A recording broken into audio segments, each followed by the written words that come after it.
Hello guys, स्वागत है मेरे फर्स्ट ब्लॉग में। जबकि मुझे ब्लॉग बनाना आता नहीं है, लेकिन मैं फिर भी ट्राई कर रही हूँ। मेरा बेटा और मेरी फ्रेंड हम आज पूर्णागिरी जा रहे हैं और हम यहाँ पर अपने और साथियों का वेट कर रहे थे। वो फ़ोन कर रही थी कि सब लोग आओ। फिर वहाँ पर कुछ बकरियाँ थी जो खाना खा रही थी। मैंने अपने ब्लॉग में उन्हें भी कैप्चर किया और मैं ये सोच रही थी कि मैं करूं क्या यहाँ वेट करते करते। मेरा दिमाग खराब होने लगा था, मेरे सर में भी दर्द होने लगा था।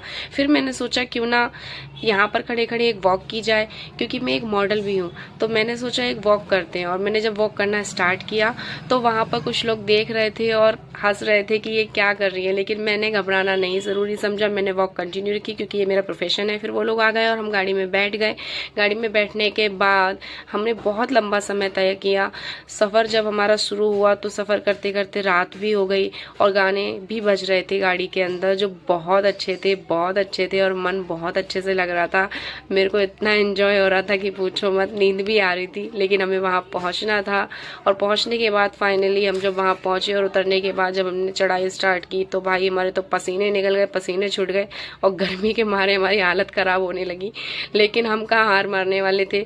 और मैं जब वहाँ पहुँची, मैंने जब वहाँ पर देखा इतनी भीड़, और जब मैंने अपनी फ्रेंड की हालत देखी, क्योंकि वो बहुत एक्साइटेड थी कि मैं तो मौज में जाऊंगी। देखो ना, जब सफ़र शुरू किया था तो कितनी मज़े में थी और जब अब इसकी हालत देखो कैसी हो चुकी है।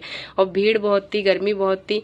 लेकिन हम जब फाइनली भैरव मंदिर पर पहुंचे तो वहां से जब हमारा पैदल का रास्ता खत्म हुआ और सीढ़ियों का स्टार्ट हुआ तो हम लोगों ने फिर कंटिन्यू सीढ़ियों चढ़ना स्टार्ट की। वहाँ मेरा बेटा बहुत खुश था, लेकिन मेरी बहन की हालत बिल्कुल ख़राब थी। उसका चेहरा देखने लायक था। मुझे बहुत हंसी आ रही थी क्योंकि उसमें बहुत जोश था जब वो सफ़र के लिए निकली थी। लेकिन मेरे बेटे में जो दम था ना भाई, बहुत दम था उसमें। और हम लोग फिर कंटिन्यू चलते चले गए। बहुत अच्छा लग रहा था, लेकिन मज़े भी बहुत आ रहे थे। मेरे को तो हंसी ही हंसी आ रही थी क्योंकि मैं हर साल जाती हूँ, लेकिन मेरी फ्रेंड पहली बार गई थी। लेकिन मेरे बेटे को बहुत मौज आ रही थी। और फिर मैं और मेरा बेटा आगे बढ़े ही जा रहे थे। मेरा बेटा तो हार ही नहीं मान रहा था, वो तो आगे ही आगे आगे ही आगे जा रहा था और मैं उसके पीछे पीछे।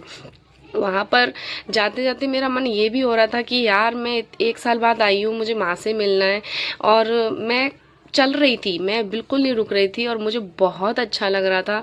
बेटा मेरा आगे और मैं उसके पीछे। मेरे बेटे ने एक बार भी नहीं कहा मम्मा मैं थक गया हूँ। और यहाँ पर जो सुविधाएं थी भाई साहब बहुत अच्छी, क्योंकि यहाँ पर रुकने का, खाने का, पीने का पूरा अच्छे से व्यवस्था होती है। वहीं पर आप प्रसाद लो और वहीं पर आप सो खाओ। हम फिर यहीं पर ठहर गए।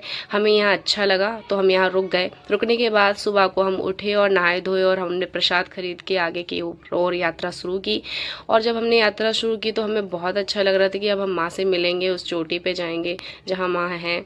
सारे भक्त लोग आगे आगे जा रहे थे, सब लोग अपनी अपनी यात्रा में मगन थे और हम